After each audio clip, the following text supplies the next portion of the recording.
yaitu menciptakan kemampuan untuk menciptakan materi daya udara tipis dan dapat langsung mengendalikan hidup dan mati semua manusia. Dan kekuatan super yang mengerikan ini semua berkat kekuatan buku kegelapan. Buku itu tidak hanya mencatat pengetahuan kosmik tetapi juga berbagai teknik terlarang yang dapat menghancurkan dunia. Dr. Lee baru mempelajari sedikit ilmu bulu dan dia sudah berada di puncak kekuatan tempur. Untuk menguasai semua kekuatan buku kegelapan, Dr. Lee langsung memindahkan semua agen yang menghalanginya ke celah antara ruang 2 dimensi dan ruang 3 dimensi. Di ruang ini bahkan Ghost Rider tidak dapat berubah untuk menyelamatkan Coulson dan yang lainnya. Agen Mei memutuskan untuk menggunakan buku kegelapan untuk menemukan cara, tetapi ketika para ilmuwan sel membaca isi di dalamnya, mereka begitu takut sehingga mereka segera menutupnya. Karena isi di dalamnya sama sekali tidak dapat diakses oleh manusia dan pembacaan paksa pasti akan menyebabkan gangguan mental. Pada saat ini robot wanita di sampingnya berdiri dan berkata bahwa dia bisa mencobanya karena meskipun dia terkena serangan balik dari buku kegelapan, dia bisa kembali normal dengan memulai ulang sistem. Setelah mendengar ini, mereka berdua langsung merasa bahwa itu masuk akal, jadi dia langsung menyetujui rencana ini. Benar saja, ketika robot itu membuka buku kegelapan, semua isi di dalamnya berubah menjadi biner. Tidak lama kemudian robot itu dengan cepat mempelajari cara menyelamatkan Coulson dan yang lainnya, yaitu membuat portal untuk membuka celah dalam ruang dan waktu. Di bawah kendali robot, jaringan teknologi yang belum pernah terjadi sebelumnya secara bertahap terbentuk dengan dimulainya mesin. Portal itu tiba-tiba muncul di depan semua orang. Coulson dan yang lainnya yang telah menunggu lama segera melarikan diri darinya. Tetapi hati Robbie berubah ketika dia kembali ke dunia nyata karena kekejaman pamannya. Robbie benar-benar menyelesaikan transformasinya. Demi menghentikan ambisi pamannya untuk menguasai bumi, Robbie datang ke sarangnya sendirian, namun di depannya hanya ada sebuah mesin dan sama sekali tidak ada jejak pamannya.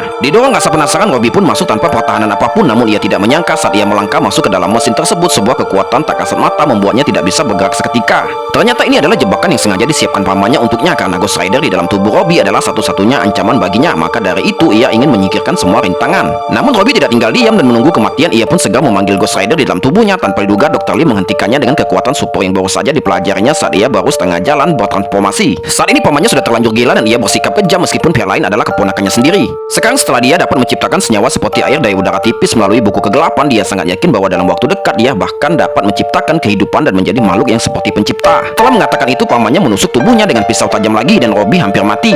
Coulson tiba tepat waktu bersama para agen, tetapi meskipun demikian, Dr. Lee sama sekali tidak menganggap mereka serius karena mesin di belakangnya bukan hanya alat untuk menekan Ghost Rider, tetapi juga alat penghancur diri dengan kekuatan bom nuklir. Namun Coulson sama sekali tidak panik karena dia telah merencanakan pengerahan strategis yang ketat. Atas perintah Coulson, para agen dengan cepat menyerang pihak lain dan kedua belah pihak langsung terlibat dalam pertempuran jarak dekat. Pada saat ini gadis kereta juga bergabung dalam medan perang. Dia menggunakan kecepatan supersoniknya untuk mengalahkan semua senjata agen SEAL. Ketika waktu kembali normal, para agen SEAL langsung melenyapkan semua musuh. Dr. Lee pun terpental ke dalam mesinnya sendiri. Memanfaatkan kesempatan tersebut, Robbie pun berhasil berubah menjadi Ghost Rider. Lihat hal tersebut, Coulson langsung melemparkan rantai ke arah Robbie, berusaha menariknya keluar dari mesin. Namun tak disangka saat Robbie hendak keluar, ia melihat Dr. Ellie mengaktifkan alat penghancur diri dari mesin tersebut. Maka Robbie pun langsung berubah pikiran. Demi ribuan manusia, ia memilih untuk pergi ke neraka bersama pamannya. Dengan munculnya api neraka, Ghost Rider memanfaatkan perjalanan ruang dan waktu untuk memindahkan semua mesin dan Dr. Lee ke dunia lain termasuk dirinya sendiri.